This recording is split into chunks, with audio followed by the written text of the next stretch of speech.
All right, good afternoon. Welcome to the September PSTA Track Riders Committee meeting.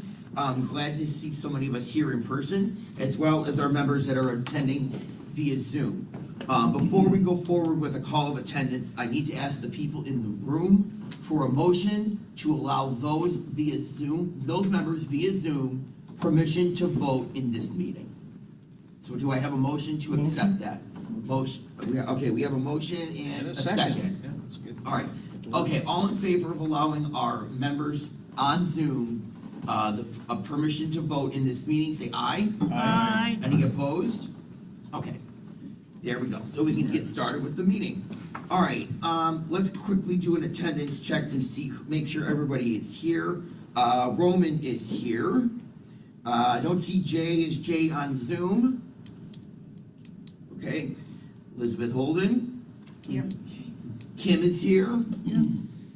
Gloria, you're on Zoom. I'm here. All right. There she is. Terry Dunphy on Zoom. Oh, Terry. She was there. Oh. And she's back. Terry, can you hear us? It's like being at a seance. We're going to check her off is here. So tired. Sean is here. Sebastian. Duncan. Max. And Mark Boyce. I saw you, Mark Boyce, on Zoom. Yes, sir. Thank you, Mark. Sorry I'm not there. No, you're fine. That's all you need. Okay. Next. Terry's on there. Yes, Terry, we got you. We got you all. We're Okay, good. I didn't know my phone, I have to do this on my phone. What happened to your hand? My iPad's out. I Okay. couldn't make it to the meeting. Okay. Is there any public comment that needs to be made at this meeting via Zoom or here in person? Okay, we'll check that off. We're moving on to number 3. That would be the chairperson's report. Again, good afternoon. I'm so glad that you are all here in attendance in person and also via Zoom. I'll briefly cover the topics that were mentioned at the August PSTA board meeting. The board voted on implementing fares on the Sunrunner effective October 1st, 2023. They also approved to use Sunrunner project savings for additional Sunrunner improvements, which includes constructing an additional station in downtown St. Petersburg near the pier, fiber optic cable connections throughout downtown to connect Sunrunner stations, and new public art at stations as well. And that's about it. With that, we're now going to go over to Duncan, who has a report from Forward Pinellas. Hey, thanks. I'll let you guys know that I missed that meeting. I've been away for a little bit. It's good to see you all again. However, I went through the notes and double-checked, and we'll tell you that the main items that were covered last month was that the Forward Pinellas board, as I like to call them, our parents, the mayors and the councilmen, added seats to their board, that some of the cities have gotten so large. There's always been shared seats, but Tarpon Springs, for instance, is saying, we can't be up here every third year, so we want full-time seats. Dunedin now has, I mean, if you think back to the days of them being orange groves, Dunedin has a full-time seat, Tarpon Springs now having a full-time seat on that board, and then spreading it around, giving another one to St. Pete so that we still have the right ratios. So the board was increased. Also, there was a presentation by Freebie. Do you guys know about Freebie? That is the golf cart. Have we gotten one here yet that I missed? In St. Pete Beach. So it runs from, all the way from Pass-a-Grille, all the way up to, I don't know, what is that, Johns Pass. And it's free because it's slathered with advertisements like a baseball stadium. And I haven't tried it yet, but it looks like it will cross 2 Sunrunners or 3 Sunrunner stops, and it'll quote-unquote take you anywhere within St. Pete Beach. So you could, in theory, pull in and then get it to a restaurant. That's the trouble with Sunrunner, is they're too far apart. You know, it's like, could be a half-mile walk. So now pull in, grab Freebie, and take it down to Pass-a-Grille, and vice. Take Freebie back to Sunrunner and go back downtown. So I'm really mad that I missed that presentation. And we'll see if it works, because Freebie is all over the place. Miami, Fort Pierce, Daytona.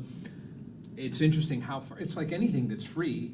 There's nothing free. Who's really paying for it? You know, that's what we'll see. And that's everything I know.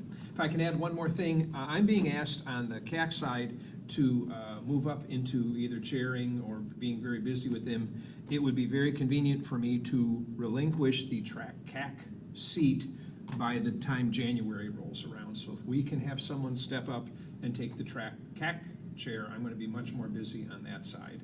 That would help a lot. So I'll say that seat's open.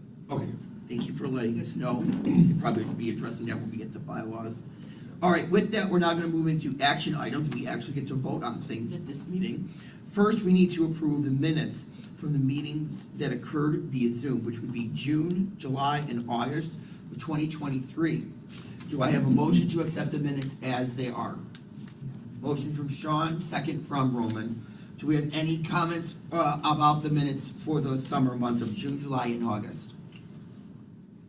Okay, all in favor of passing the minutes as is, say aye. Aye. And people on Zoom, Aye. you get to vote. That's a yes from Terry, Gloria, Aye. Yes. and Mark Boyce. Aye. Thank you, Terry. Mark Boyce, you get a vote? Maybe we lost him. All right, well, the motion passes as is. Aye. Okay, Aye, sorry about that. thank you. Motion passes as is, so the approved minutes for June, July, and August have been approved. With that, we're now moving on to 5B. I'm handing over here to Attorney Bob Lasher, who will be presenting our bylaws. Esquire. This is being recorded, so let me make clear. I'm not the attorney, I know. I'm so proud about that as soon as it came out of my mouth. Thank God for small favors. All right. Every few years, we review the bylaws, and I was going through them recently and realized they had become quite out of date, particularly into how this group operates. So I've gone through them, I've made some edits. You all have been emailed the bylaws. You can see the current ones. I'm just going to go quickly through some of the changes I made. One is extending the track term limits to equal those of our board of directors, which is 9 years. I'm not sure why it was set up differently than that, so if you agree with that, that will pass so that each member will have 9 years on, and all members will have 3-year terms. When we first started and rebuilt the track several years ago, they had people with 2-year terms and 3-year terms, and it never made a lot of sense to me. So I'm trying to get everybody on equal footing. Also, to avoid another issue that we have with the board, is if someone leaves and you come on midway through the year, your term starts the day you start, not when your predecessor started. So you will get your full, AJ, you will get your full 9 years. So that's also in one of the proposed changes. Also, I want to eliminate alternate members, because there are actually people here who've been here regularly who were considered alternate, and by the old bylaws, you were only to vote when the actual track member from that geographical area wasn't here. And I don't think that's fair, because if you are here every month and you are attending and putting the work in, you should be a full member. So that's why I wanted to bring that to you. I think that's fair. And we did have a mandatory geographical dispersion of membership. And I don't want to make that mandatory anymore, because we've had issues since we've changed these where we wouldn't get representatives from certain parts of the county. And it didn't seem right to leave that chair empty when we had great representatives from other areas. So now we've changed it, so we want to emphasize geographic diversity, but not make it mandatory. So we get ourselves a nice, good group of people who are here and want to be here. So that's really the changes. It's not a whole lot. It sounds like more than it is. And our recommendation is that if you like it, you prove it, and then it goes to the board. It'll be on the consent agenda, and they'll approve the changes moving forward. Does anybody have any questions about the pending possible bylaws changes for this committee? Help me understand it. I got the thing I did not read, or I read it and didn't catch this idea of geography, because it's really important to me that we have, even if it was an empty, we have, what CAC uses are at large. So it's really important, because I did spend a long time as the alternate not voting as the alternate for Safety Harbor until the person rolled out. So I think that's great to make them at-large active members. But if we have an open seat for, say, Tarpon Springs, then we hold that until we get somebody. I mean, even if we run a person short. That's just me. I don't know how to say it. Am I saying that right? That rather than saying, well, Tarpon Springs if we can find them, or or something. So you want to keep, I would like to have some set number, maybe 3 or 5. How many people do we have on the board total? 17, 15? 16. 15? 16. 16. Okay. Now I see where that's going, all right. It gets tricky, Yeah. right? Because 1, 2, 3, 4, 5, 6, I mean, there's really the ones that we're always missing are north-north, because it's hard for them to get down here. Yeah, okay. Although- So how you're gonna word it is to say it's preferred that they be from. Yes. Tarpon Springs, it's preferred they be from Dunedin or Oldsmar or Safety Harbor. and that'll be the selection committee that go through that, and that's what they look at. Okay. Okay. We just didn't want to have perpetually open seats because we didn't get an applicant. We'd rather have a good track member in than perpetually open seats. That was the decision. I get it. Okay. Yeah. Okay, thank you. Sure. I know there's 2 hands via Zoom. Are there any other questions in the room present right now? Okay, so let's go over to who we have on Zoom. First up is,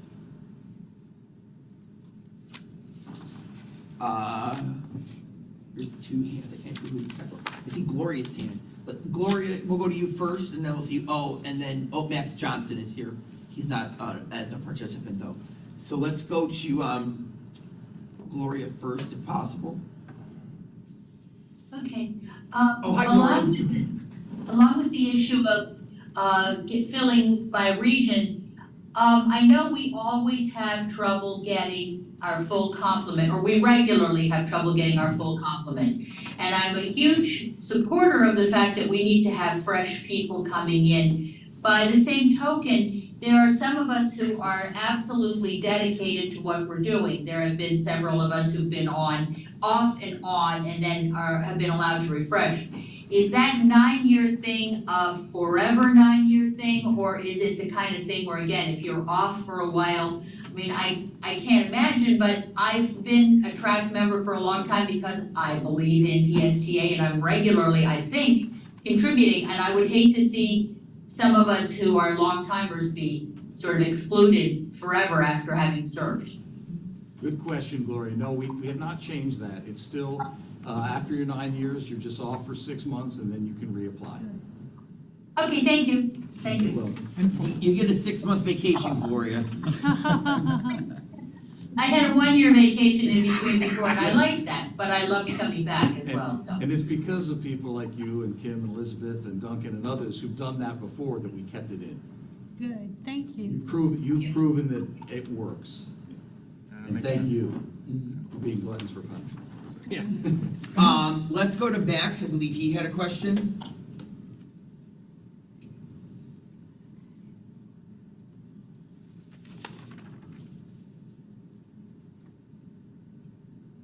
While he's upgrading his permissions, does anybody in the room have a question? Yeah, real quick, so I believe the previous version said, so we started with 3 years, right? And then next version was 7, I believe. And then you changed into 9.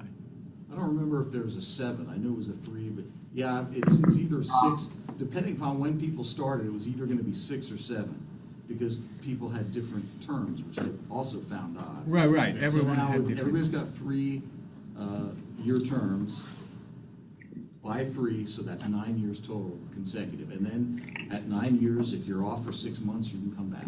Oh, so now it's 3, then immediately you can stay for another 3, Yes. and then you immediately can stay for another Yes. 3. If So you- 9 is a total. Yes, like. Gotcha, I was thinking like 9, like that. Because our board. 2 of times by directors- 9, 3 times by 9 would be like, oh, yeah. You have to our- reapply. Yeah, it's like our board of directors, same thing. Gotcha, thank you. Okay, Max, come on in. For reelection. Hello? Yes, Max. Yes. Yeah, I just wanted to say, sorry I couldn't be there in person. I literally just got out of the hospital or nursing home today. So I'm finally home after 2 months. Oh, wow. Congratulations. I had an infection in my left foot and had to have 2 of my toes amputated.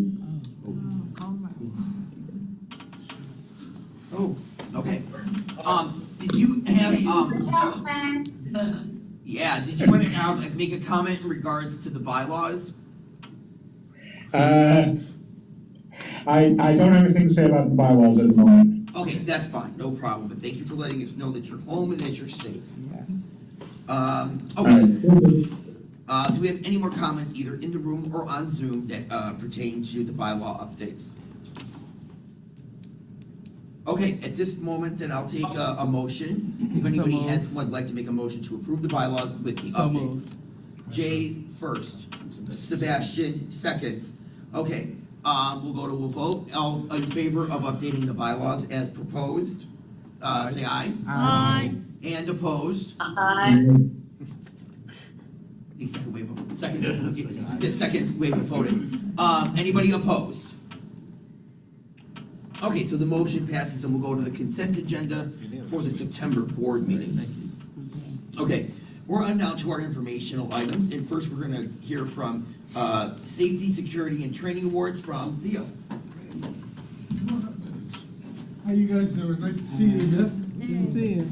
There's some new faces. I'm Theo, back from Mihalis, and this is Eddie Kester. We're with Safety, Security, and Training here at PSTA. Small group of 5, and we do basically everything under the sun. I mean, Nice. we're involved in most things, so nice to see you all here. Bob Lasher asked us to come in and do a little presentation on some of the awards and all the good stuff that we try to do and implement here at PSTA. Somebody did see this slide about an hour ago and said, well, you don't have a last slide that says questions and answers. No, we don't. So interrupt us. Okay. You know, there's nothing worse than trying to hold on to a question. When you want to say one, just say it. We'll stop and we'll answer your questions, okay? So this is Eddie Kester here. We work together. Safety, Security, and Training. We have developed and received quite a bit of awards and stuff. So that's the good part and the fun part of our job.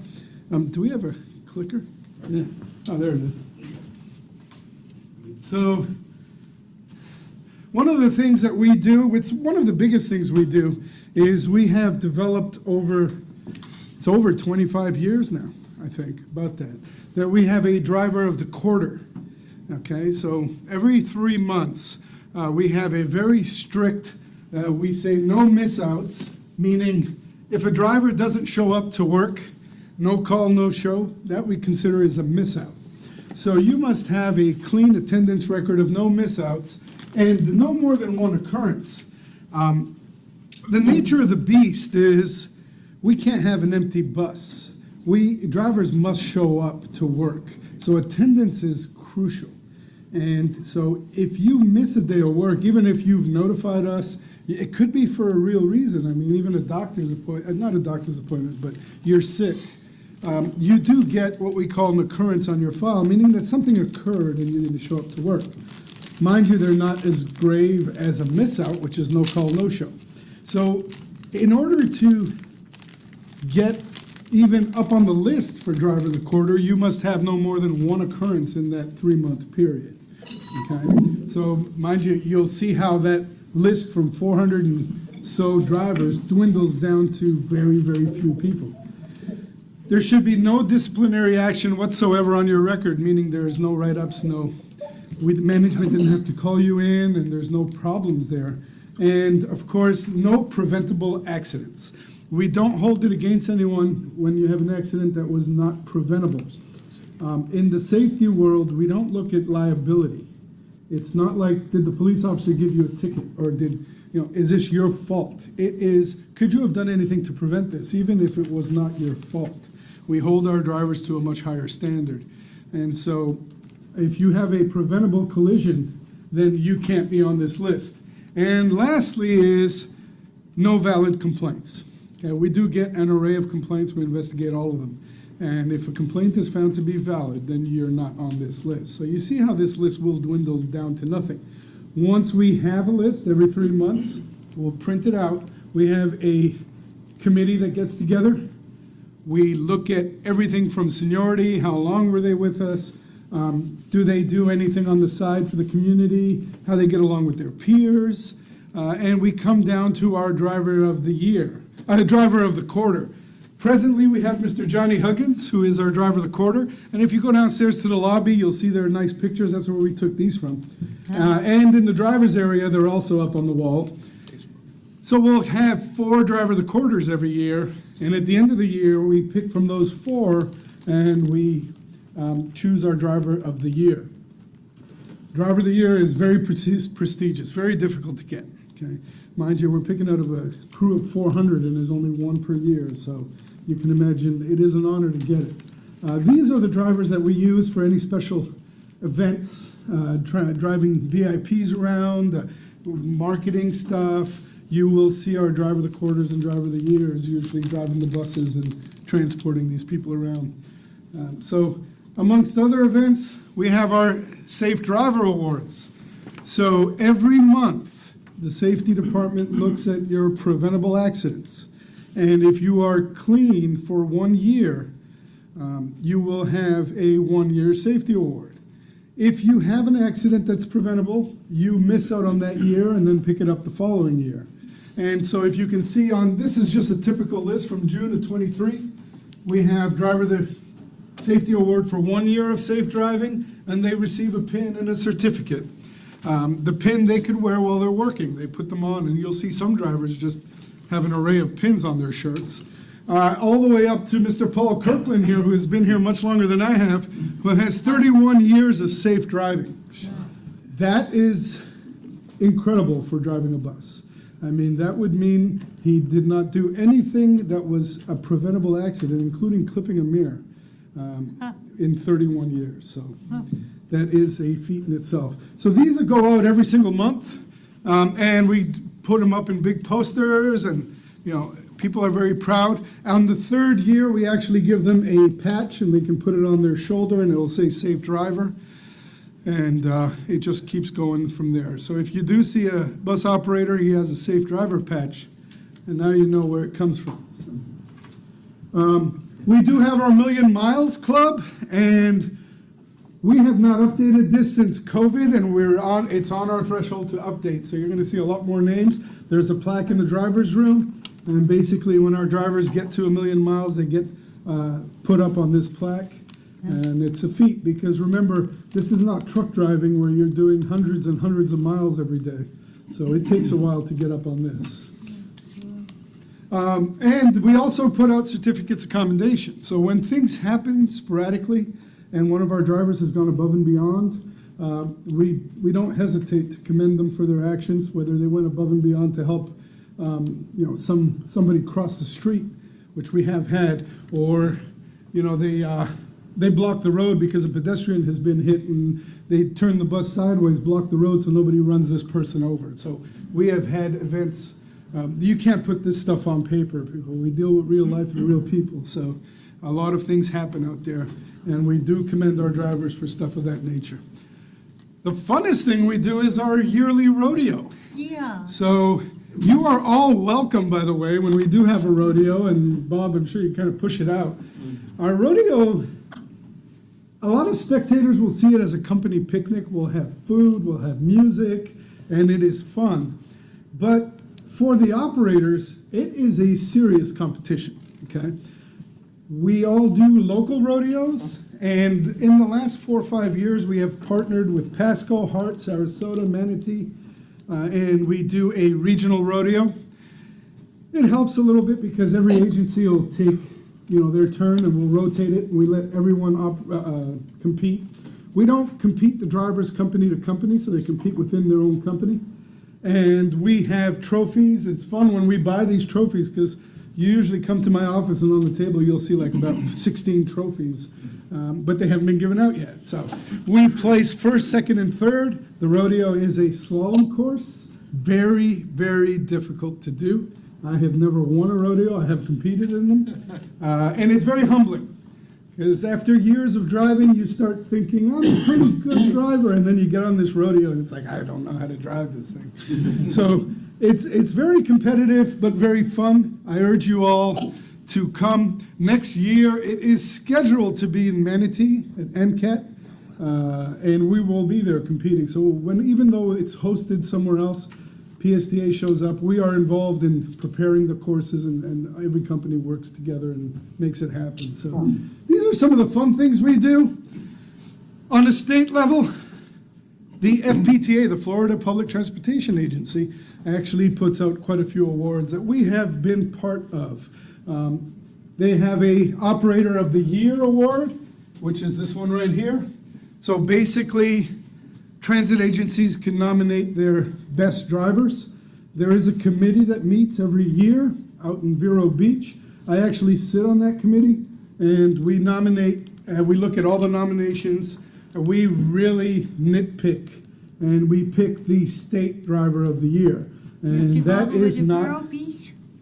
What? You have to go all the way to Vero Beach? Yes, I go out to Vero Beach every year and we do this. It's a small group. Right now there's 7 of us. We're all around the state. We have someone from Miami and all over the place.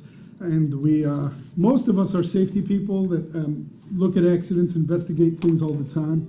And there we will pick the Operator of the Year. This year, on October 11th, that Operator of the Year will be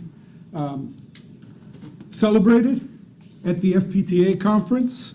And I can't say more, but I can say that PSTA is in the finalists for second and third. Yeah. And if we do win it, it'll be the first time in PSTA's history that we have a state champion for Driver of the Year this year. So that's a big feat. We also look at a transit superhero and nominate and give the achievement to a driver or a bus operator who has gone above and beyond within that year, did something just incredible. And sometimes things are very incredible. So last year's winner was amazing out in West Palm. So I won't get into the details. They do the same for Technician of the Year, for maintenance, Paratransit Technician of the Year. So there are state awards that go out, and they're usually at the FPTA conference, and that's coming up in October in Orlando. So, yes, sir. Didn't PSTA win Bus Technician of the Year? Yes, we have won quite a few of these awards. Maintenance has, I've taken my hat off to Henry because Henry has placed winners. Henry Lukasik, our Director of Maintenance. Maintenance in the PSTA has placed winners now, I think, with about 4 years in a row in this for the state. So our maintenance department is incredible. That said, Eddie will take a little bit of this stuff. This is still FPTA awards. Good. Gimme. You control. Hi, everybody. I'm Eddie Kester. I work directly underneath Theo. SS&T is a fun team to work on. Our roles are many and varied: safety, security, and training. I feel like we should honor our badges. We should get SS&T plus, because it's safety, security, training, and all the other bloops and blops of the universe that pop up.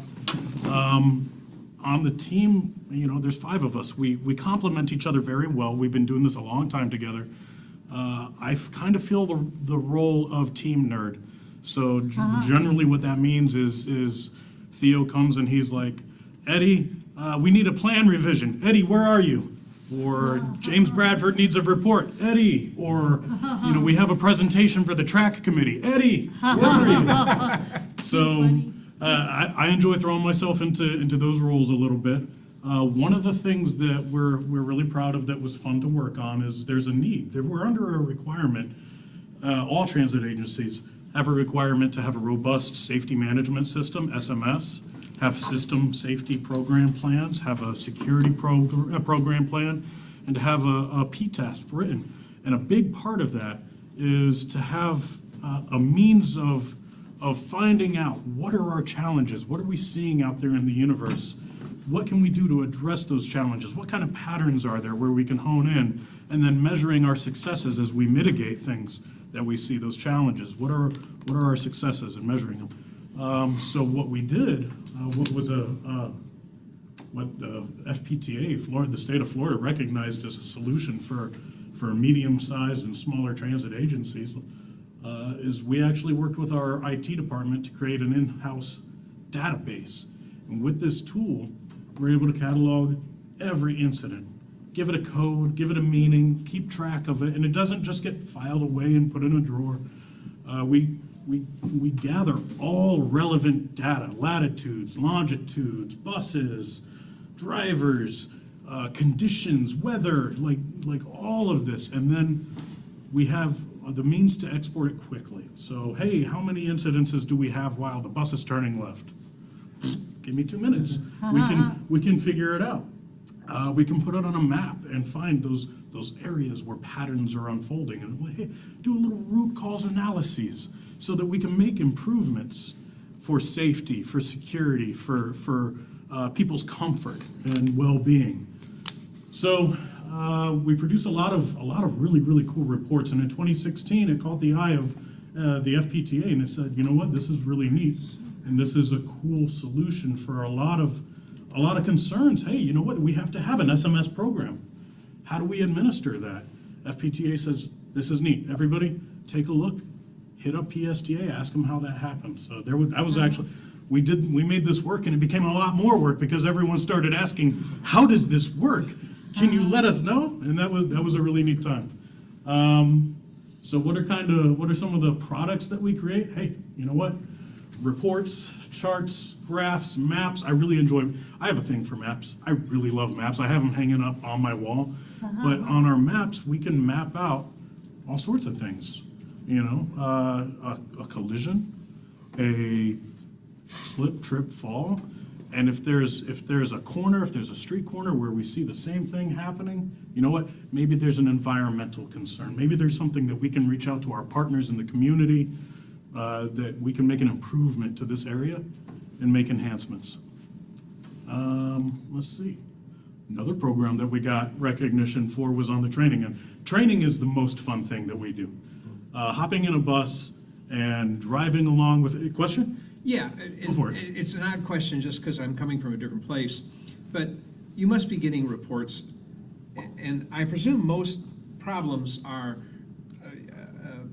a collision, a guy cut me off, we ran into a tree, whatever. Do you know what percent, is it teeny tiny or small or big, that are related specifically to roads, like FDOT? They made the road too narrow, they put a curb where it shouldn't be, and it's not our fault. You know, the wheel didn't fall off the bus, it's not maintenance, the driver didn't. So to quickly hash that out, our bus operators are held, I think Theo mentioned a higher standard. Right? Yeah. So our bus operators are held to that higher standard of preventability. So if there is a collision between a car and a bus, for instance, a driver might be issued a preventable charge. There's something that could have been done to prevent that collision. Now, jumping in and looking at that percentage of drivers that receive a preventable post-collision, they're doing a good job out there. The question is Eddie about. is our data guy, and he won't answer your question unless he has the real data. Right. And he could tell you that in 20 minutes I can get that for you. Yeah, let me call you offline. Well, let me tell you something, more than you think. Just about 2 months ago, we actually we had about 3 collisions, buses exiting Grand Central Station on Central Avenue. And we had a green light and the buses are coming out, and sometimes, I'm sure you guys have been there, you'll have 7 or 8 buses coming out at the same time. And yet diagonally, there's another street. And they have a red light, but they're making a right on red. And so Eddie got with the with FDOT and St. Pete and said, we'd like you to restrict the right on red at that corner. Because we've had 3 collisions in the and this is where Ames, our database, comes in the last X amount of time, and we want to prevent these from happening. So in those cases, we were not at fault, but was it preventable? Yes, it was, because even though the other driver was turning right on a red and should have paid attention, our driver should have perceived prior to that someone might make a right on red. Yet City of St. Pete actually put up signage and everything, and the right on red is restricted. So there are a lot of places, and not just for buses, where roads are not designed adequately, or they were designed 20 years ago, and now with the flow of traffic, they are no longer safe. US 19 being one of those examples. So I was just asking. So that happens a lot more than you think, and we do get with FDOT for the most part, but sometimes the cities, 24 lovely municipalities here, and we deal with that quite a bit. But Thank you. the answer is yes, a lot more than you think.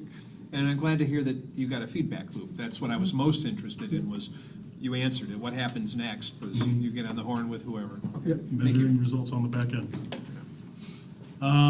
So, we're good here? So in 2016, we did get the FPTA Safety Excellence Award for the state of Florida for this database that was created by our IT department, but with all of safety's SS&T's requests and wants. So. Well, we were not content with just 1 year, so we immediately turned around and got another award in 2017, just because. So in 2017, we did training for our maintenance team. Now, our maintenance team, they don't necessarily, there are some who will go and do, test runs on buses after preventative maintenance. A lot of them stay on property here. So we, again, utilizing data from our database, found that little bloop pattern in the universe and said, hey, there's some room for improvement on collisions here on property. So we initiated a training program, and over the course of 3 years, we made a 90% improvement on little taps, bumps, whatever the case may be, on vehicles here on our property. So, 90%, right? I was just looking at your face, I'm like, yeah. And if you're, and when he says little taps and bumps, sometimes they're a lot graver than that. The worst being $34,000 in damage to 2 buses. Before we did this, we had a year where we cost us almost $100,000 in damages, bus on bus or bus versus car in our yard. And then we dwindled down to about $3,000 a year once we implemented this. And Al talked about maintenance. Maintenance was great because we went to them and said, no one's going to be driving unless they're approved by us and go through our program. And they said, let's make it happen. So there's a lot of things that were done, and then the state actually looked at that and said that is significant decrease, and it's a good program that other transit agencies should do. And then we also are responsible, of course, for the security here at PSTA and around Pinellas, as it involves our buses and properties. So the federal government, through DHS and the FTA, do what we call base assessments. It's a baseline assessment for security enhancements across our system. And there's a lot of that involves physical security. There's a lot of it that involves, policy and procedure reviews. There's a lot of work that goes into maintaining a security program. The distinction that we have at PSTA is that we have 3 gold standard awards. There is only 4 properties across the country that have that distinction of having had 3 gold standards awards. And you have to think, 300 and how many? And Just in there's the state 4 of in the Florida? country, none in Florida. We are the only agency in Florida that has had 3 gold standard successive awards. 307 transit agencies in Florida. Just in Florida. And so this is nationwide. So imagine how many thousands. I don't know what that number is, but there's a lot that are up to maintain those plans. But we got one of. And this is through TSA, which is the Transportation Safety Administration. Same guys in the shirts that check your baggage at the airports. We all love them, right? Take off your shoes. They'll be here for about 3 days, 3 or 4 of them when they audit us on this. So they check everything from documentation. They get on buses. We take them out to terminals. They'll walk our grounds. So they look at a lot of things. I think the list is about 31 things they audit. So it's very, very difficult to get this. And I don't want to speak big because another base assessment will be coming, and we'll see if we get it or we don't. But Bob has brought this up a lot of times to me, and he asked, and he said, make sure that you talk about the Gold Standard Awards. So we have had 3 consecutive ones. They sit in our lobby downstairs, and we are proud of them, although we try to stay humble because you never know. You don't get enough credit. It is, there's a lot of effort that goes in on both ends, but it is also a partnership that benefits. As a part of these partnerships with the TSA, for instance, they come in, they'll perform threat and vulnerability assessments. So it helps guide our efforts so that we're not operating in the dark. It's nice to have a third party out there in the universe to help us out when we're making decisions. They do occasionally come and drop a weird looking backpack here or there every so often, just to make sure that we are paying attention. Yeah. We actually have TSA on speed dial. There's probably not a week that I don't communicate with them. We get notified of any threats, any security threats, terrorist threats, anything that's going on in the country. My last text with TSA was yesterday, so we're always talking back and forth, and we're meeting up next week. So it's something that is behind the lines in transit, but very, very important for safety and security. We can speak about it all day, but better if we just let them. Click a video. We have a video to play right here. Just click again. Oh, right here? Click again. Greetings. My name is Kirk Skinner. I'm the Federal Security Director for Greater Tampa Bay Transportation Security Administration. I'm privileged today to be presenting in front of the Pinellas Suncoast Transit Authority Board an award for the Baseline Assessment for Security Enhancement, or BASE, and this is the gold standard award from TSA. This is a voluntary security assessment of national mass transit passenger rail systems and is performed by TSA's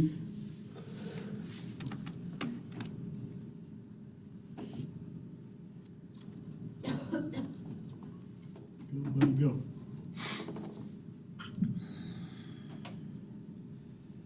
Greetings. My name is Kirk Skinner. I'm the Federal Security Director for Greater Tampa Bay Transportation Security Administration. I'm privileged today to be presenting in front of the Pinellas Suncoast Transit Authority Board an award for the Baseline Assessment for Security Enhancement, or BASE, and this is the gold standard award from TSA. This is a voluntary security assessment of national mass transit passenger rail systems and is performed by TSA's transportation security inspectors. The assessment informs development of risk mitigation priorities and determines TSA allocations of resources. TSA recognizes agencies demonstrating a strong security program with the Gold Standard Award. Significantly, this is the third Gold Standard Award for the Pinellas Suncoast Transit Authority. There are only 4 other agencies in the nation that have earned 3 Gold Standard Awards. And there's only 21 nationwide that have multiple awards. Significantly, and to your credit, Pinellas Suncoast Transit Authority is the only organization in Florida that has 3 awards. You should have by this time in your possession this plaque, which hopefully you will find a place to hang along with the other 2. And you will have received by now a letter from the administrator of TSA, which I will read, if you will indulge me for a moment. This is to Mr. Brad Miller, Chief Executive Officer, Pinellas Suncoast Transit Authority. Dear Mr. Miller, congratulations on your Gold Standard Award. It gives me great pleasure to recognize the Pinellas Suncoast Transit Authority for implementing a strong security program, as evidenced by the high scores on your most recent Baseline Assessment for Security Enhancement, also known as BASE. The Transportation Security Administration developed BASE to support our strategic goals of increasing domain awareness, enhancing prevention and protection capabilities, and furthering response preparedness of transit systems nationwide.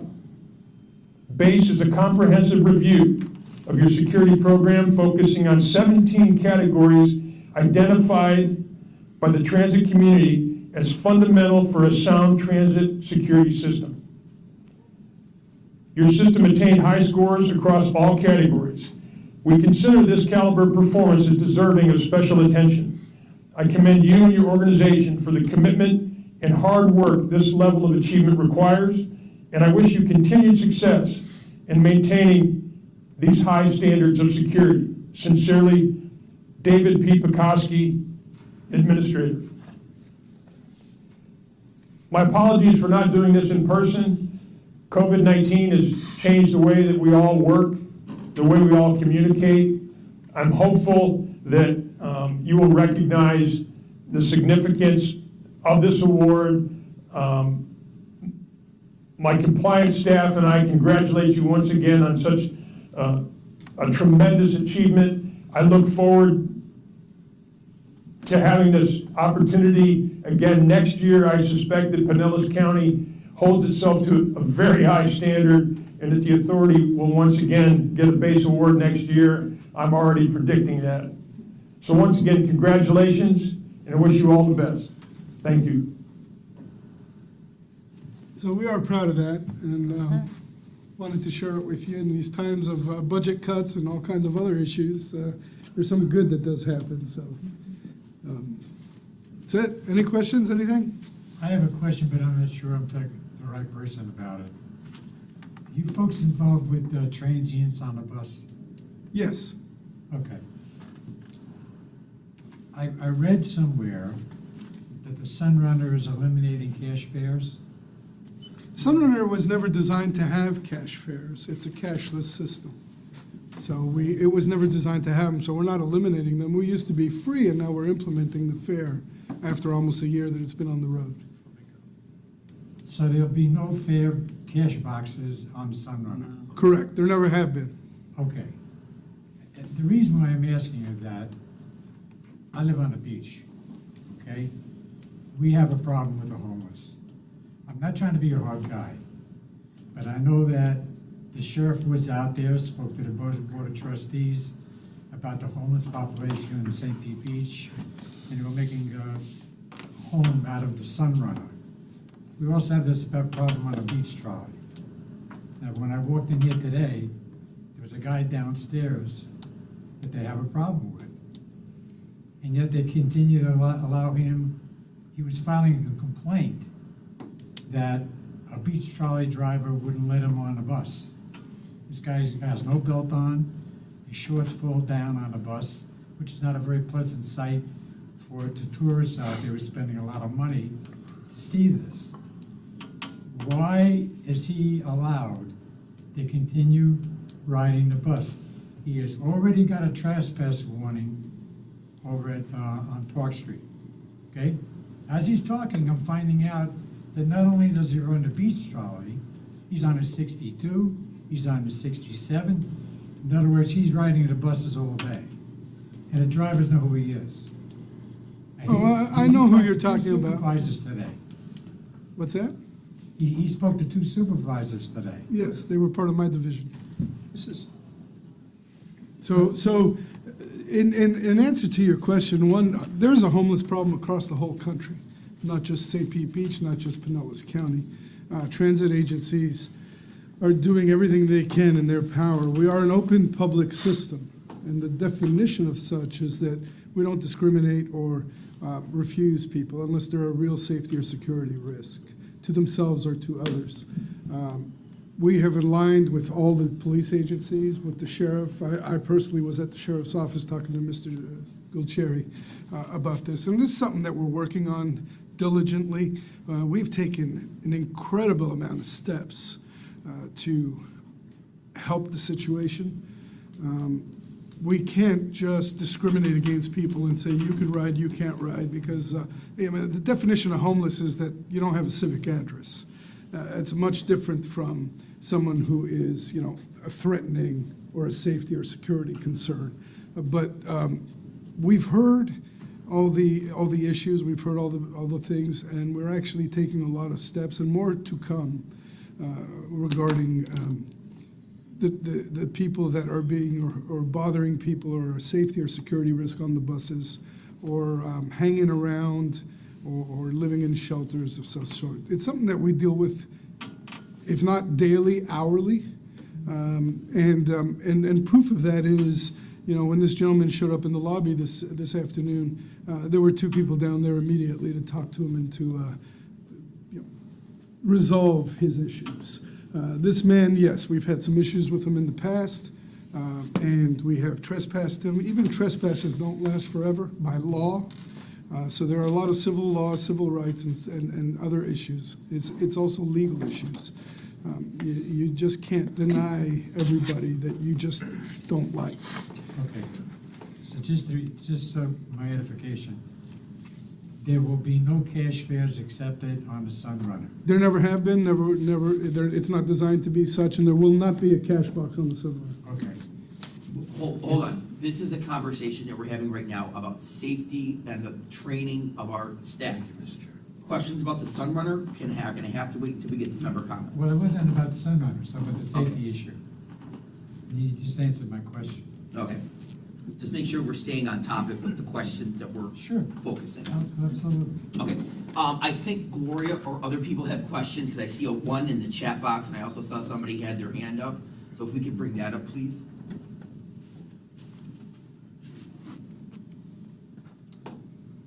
I don't know who that comment is from. That's from Max. He would like to nominate the driver of Route 32 that helped me push in my wheelchair to the door of St. Anthony's Hospital on Thursday. I would have missed my appointment if he hadn't. The sidewalk ramp was blocked by construction. Good. And I believe Gloria had her hand up. Gloria, if you can hear me, come on in. Okay, thank you. I had kind of a two-pronged thing. Years ago already, we asked about if we wanted to either criticize or compliment a driver. It's kind of hard as a rider to identify who that driver is. We put it in as, you know, I just had a complaint that I put through the other day, and I had, okay, the bus number and the time of day and stuff. Why do we not have, even if they're fake names, like a nom de plume, the name that they would use on the bus, that it's, you know, Mary J. or, you know, Steve R., that, so that we can look, okay, on the 78, Mary R. did this.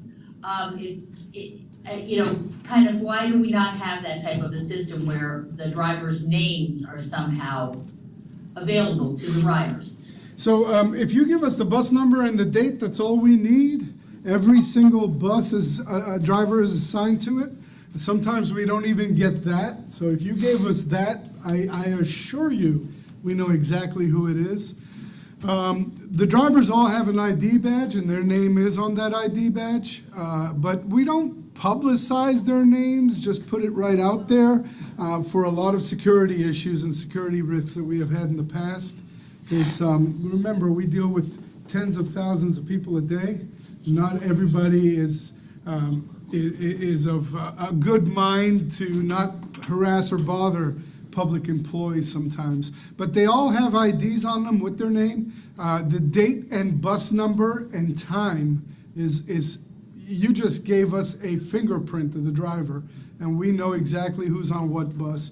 If you don't have that, then the route, the date, and direction, and that's enough for us as well. But mind you, every complaint, commendation, anything that comes in, we investigate, we pull video, and we will actually see the exact incident that you're talking about. So that is plenty for us. Always rest assured that we do find who the driver is very quickly, actually.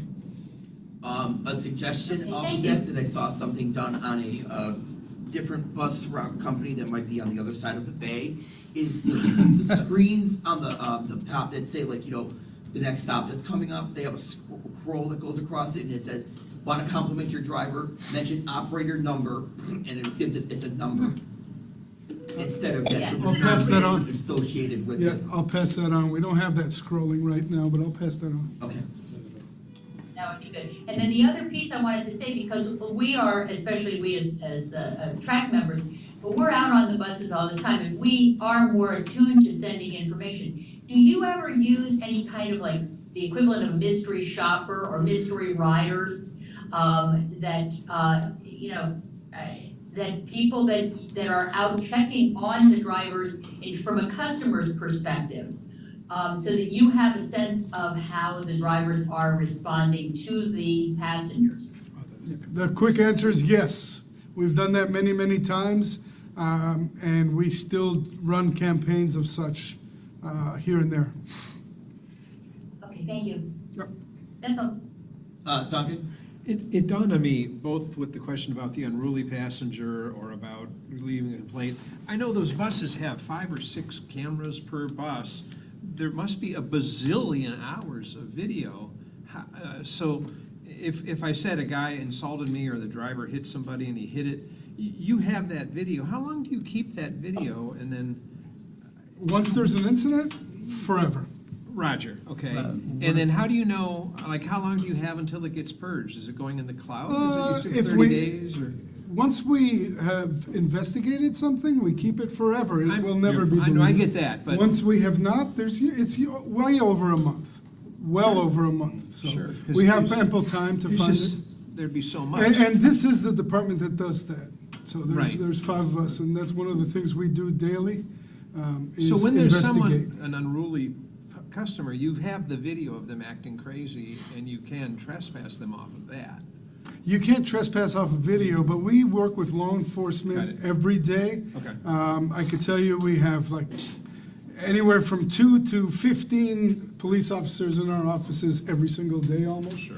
And we do help the state attorney and all kinds of legal avenues. So if there's a criminal element, we work with law enforcement. Right. In the end, thinking about the beach and all those complaints, you're just taking, if you drive a guy to the bank to rob the bank, you don't know. I mean, he gets on a bus, he gets off the bus, you don't know why he's going where. It's none of your business. I can't stop a guy. You don't know if he's going to church, if he's going to the doctor, if he's gonna go rob a bank. You know, as long as they're acting nicely on the bus, that's his contract. If he's. Our job and our reason for being is to transport people safely. Yeah, yeah. Again, There are it's different. agencies out there that are defined to protect and secure us. Right, I get it. And I can say we do our job pretty well. Yeah. But we have never stopped working with every single agency. We're a member of the community, and we do get into the nitty-gritty to help law enforcement Absolutely. and everyone. And we actually have looked at every avenue to better that, better and better. I have met with safety people just a few months ago with all the safety departments of all the major transit agencies here in Florida. And the problems that we're having are not isolated to us.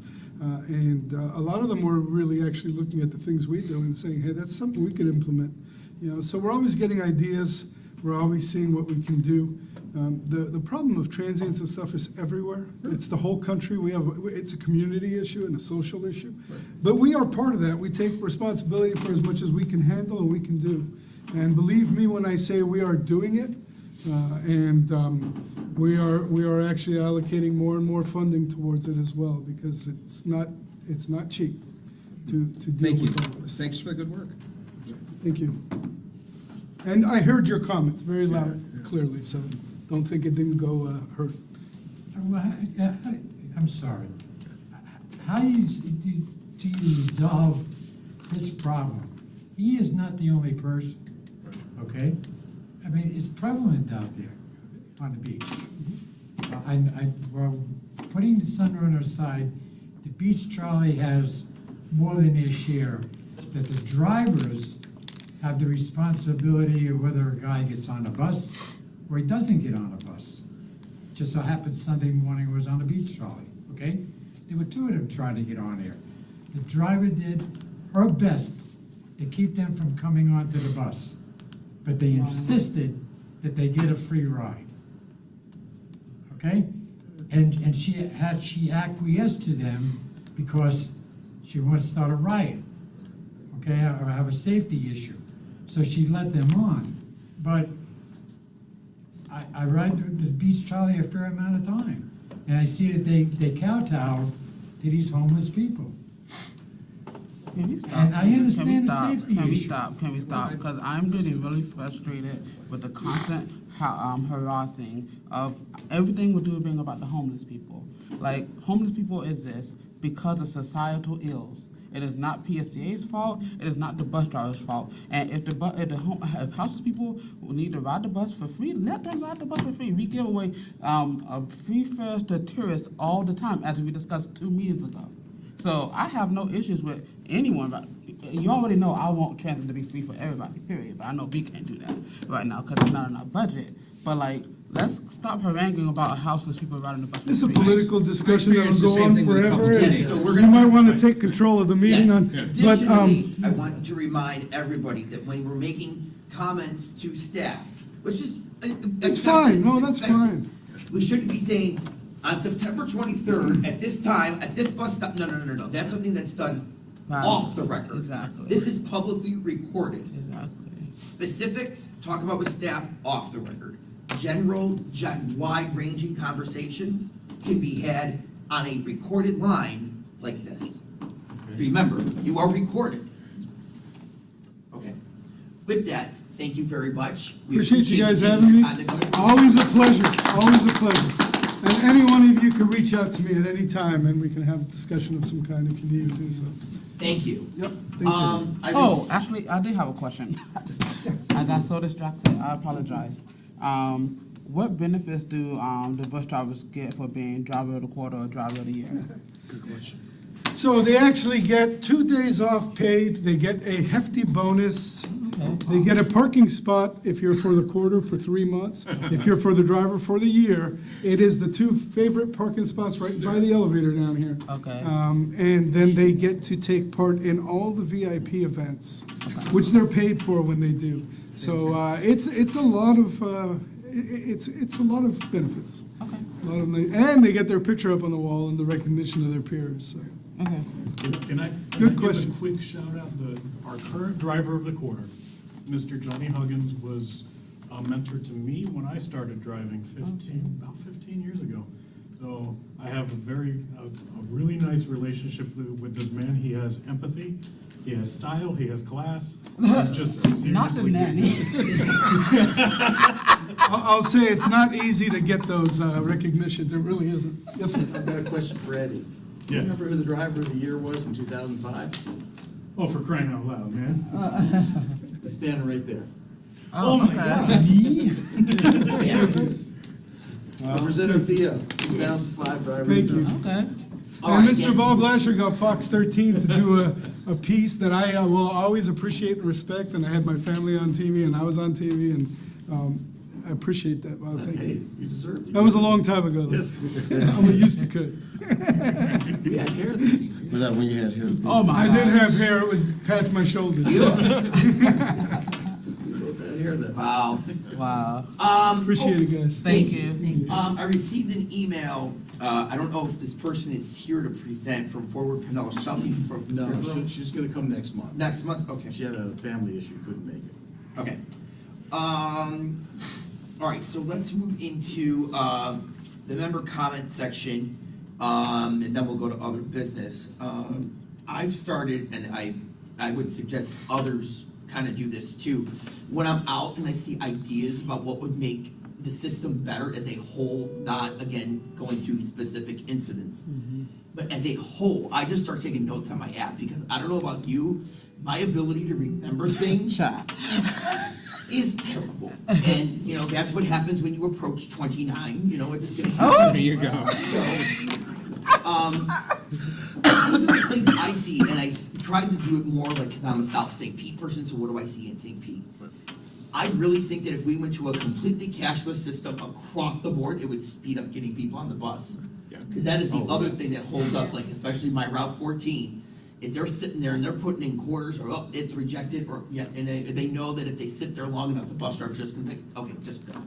So it's like, you know, they fiddle with their pocket, and I know you can make all the announcements in the world, so I don't know if that's something that's coming down the line. Something else I saw is from both comments on Facebook and about the Sunrunner and First Avenue North and South, since that's the bane of existence for people who feel like they didn't get a voice. Is there a way to put all the bus stops on First Avenues North and South on the same side of the street? Oh my Lord. Example, at 49th Street South, on 49th Street North, there is a Sunrunner station here, and directly across the street is a stop for the 18. So you can literally have a Sunrunner stopped here and an 18 here, and it's now down to one lane. And even though that may be logistically a problem, the problem is that people who live in St. Pete and use First Avenue North and South as their arterial in and out, to them, that's an obstacle. That was my only question. The next three have to do with Grand Central Station.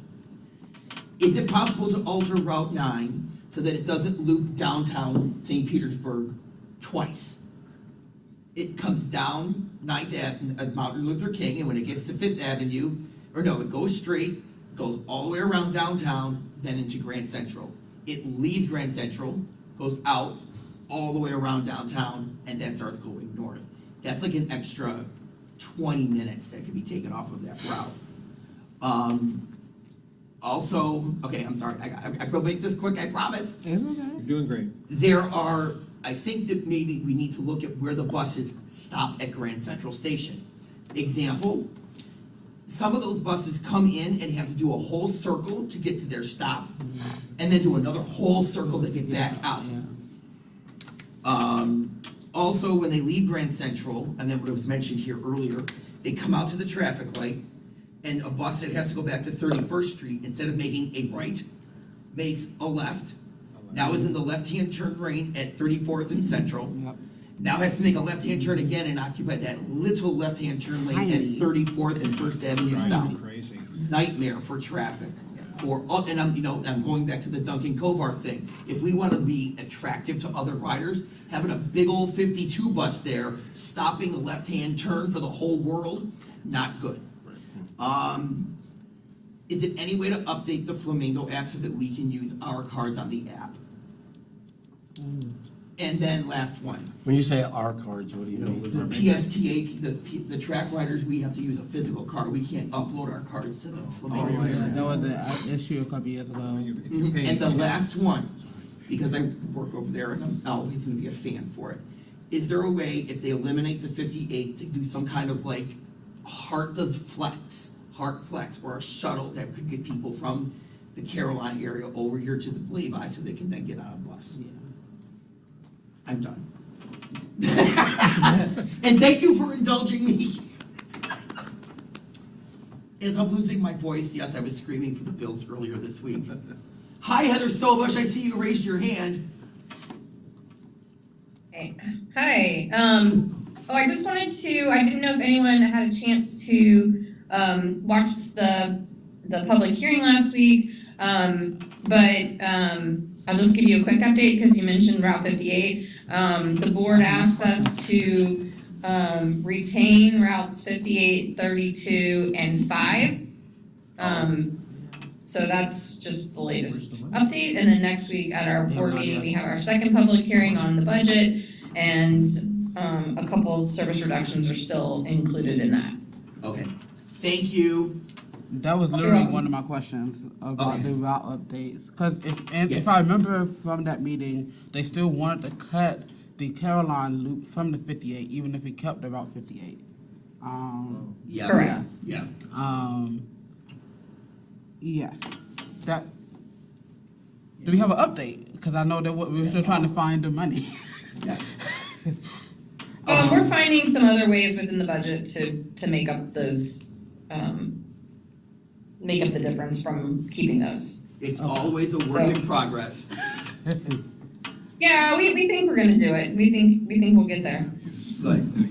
Jay, and then we'll go to Sebastian. So my comment or issue, I think I sent a rather testy email to Bob last month, more testing than I expected, about the reasons for starting the Sunrunner fairs. And because we had just had a track meeting, we, got to, we're talking about, we were already scheduled to start the Sunrunner fairs in November, because that was the plan, after the last extension. And we got told so many different reasons why things will need to be done, like the routes being cut, other routes, whatever. And then I read the Tampa Bay Times and see an email from Brad to the St. Pete beach people about the houseless issue, saying, well, we could just start charging fares as a way to stop the houseless folks from riding. I'm like, but that was never brought up as to the reason why there was any reason why we were going to start someone affairs again during any of our meetings. And I was rather upset about that because, like, what are we here for if we're not to get the actual information and to give our honest opinions as transit riders, the people who ride the bus day in and day out? And I would just, in the future, just make sure we get all the information, all the requisite information, because it felt somewhat to me almost like blindsided. It's like, oh, so this is the real reason. You know what I mean? And yeah. I want to add that I saw the exact same thing, and I was actually interviewed by the St. Pete Times, Oh, I didn't know that. and they called me, and I was more blindsided than you. And I went to staff, and what I found out was, I said, I can't, why wasn't this mentioned to us? And what happened was this, our meeting is on a Tuesday. As soon as our meeting ended, like later that day, in the beginning of part of Wednesday is when everything went down between St. Pete Beach and the PSTA and Sheriff Culture. So there was no way for them to bring it to us. Okay. And I want to defend, that is what happened. It is a very unfortunate circumstance that it happened within like that gray window of time between our meeting and the board meeting, but it is what happened. I understand. I feel that. I'm just personally tired of like homeless people being blamed for everything wrong with the buses. As someone who's rode the bus my entire life, and someone whose family has been in the city and helped build this county for the past 100 years, I am so sick and tired of hearing about houseless everything. They're houseless people because we're in an affordable housing crisis. We're literally, my rent has gone up $100 or more every year for the past several years. And it's like, and I'm barely able to keep paying. And I make a decent salary. Right. Like if you make less than $10, $12 an hour, you can't afford nothing in this county to rent. So like the houseless issue is not anything PSCA is the fault of. It's significantly because everything's gotten so ridiculously expensive here. And like houseless people exist because of the ills of our own society. And I am just personally tired. Like I see houseless people every day on the bus. I understand. I know there's issues at the bus stops, taking up space at the bus shelters, but guess what? If I'm to understand this, all of us have homes, so we get to go home and have our own peace at home, while these folk are having to be outside, or sleeping on someone's couch, or sleeping at a shelter, or sleeping at the Hope Village. Like none of these places are ideal. Can we have some compassion, please? That's all I'm asking. Thank you. Any other members online or in person have comments? Oh, yes, I'm sorry, Sebastian, you were next anyways. Tell us that you're going to keep the 58, the 5, and the 32. That was the direction at the Wednesday public hearing from the board. The board still has to make a vote this upcoming, not tomorrow, but the week after, on the millage. I guess there is a chance if the board, were to vote to go to the rollback millage scenario that we would have to actually make deeper cuts, but we're hopeful that we're going to just make small cuts this year and keep the 32, 58, and the 5. How about the 90? The 90, oh, I'm sorry, yes. So the 90, the proposal for the 90, originally, you're right, it was on the original eliminate list, but then since then, we are proposing that we redo the 90 so that it runs in 2 directions and goes between South St. Pete and 75th and Gulf on St. Pete Beach. The majority of ridership is between those 2 locations. So most people get on or off in South St. Pete, and then there's a lot of people that seem to go to the trade winds, and I'm assuming there's a lot of jobs in that area that people are going to. And then if people need to go to Grand Central, the very few people use the Route 90 to go to Grand Central, they can use the Sunrunner to make that trip from the beach. Wonderful. Pay the 2 Thank you. Anybody else have member comments? Yeah. Okay, real quick, Sean. If there's any, I guess, exploration in adding a little chat bot onto the website. I mean, in my experience, I think that, website is easy to navigate, but I'm noticing more and more, a lot of different organizations are adding that. Just, it's like an AI type of thing. You can just ask simple questions. Where is this at on the website? How can I do this or that? We're actually working on rebuilding the website. It's been an unusually long process, but it's going to be a full overhaul, we hope, within the next year. And I'll make sure this gets put into the project lead on that. Wonderful.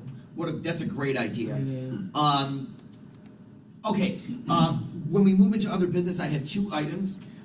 First, all of us received an email with an invitation to the Clearwater City Council meeting at 5 p.m. on Thursday, the 21st of September. Yes, it's in 2 days, to give our input about the development and the final plans for the brand-new Clearwater Transit Center.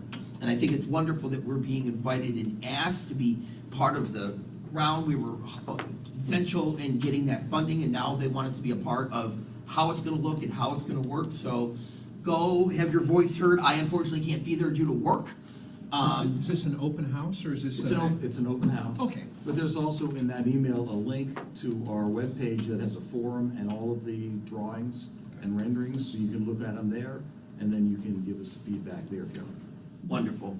I unfortunately will not be able to make it, but I hope that some of you will be able to go and have our voices heard. Because now with our bylaws changes, we represent all of the county, not just where you live. And also, Bob, you had one more thing before we close out. Yeah, we had a little TRAC clandestine email string going on about a special TRAC award that we are going to present. It came out after Gloria had ABC News do a wonderful story on improving safe access. So, presenting Gloria Levitt-Corrigan for improving safe pedestrian access to area shopping centers. This is your TRAC Star Award, is approved by your colleagues. My husband had said that, I said, I wanted to put that up, but who would I give it to? And he said, it really belongs with you, so I didn't work hard for that one. So congratulations and thank you. Oh, excuse me, I'm losing my voice. And thank you, everybody. Real quick, our next meeting is October 17th at 4 p.m. And is the next board meeting the one that's at night? 27th, it's at 6 o'clock. It's also the last public hearing on the service cuts in the village. So if you want to show up, make public comment, you might want to do that. One of the suggestions, by the way, that was made at the last meeting was to eliminate free rides on Election Day. So if you want to come out and support that, you could do that on the 27th as well. Okay. Wow. Again, I thank you all for participating, especially those of you that came and are participating in person. And we'll see you on October 17th. Everybody have a great month. Bye. That's when they do, and I don't want us to vote. How you doing? Yeah. Thanks for everything you do. It's exciting. I'm USF students that are all really enjoying it.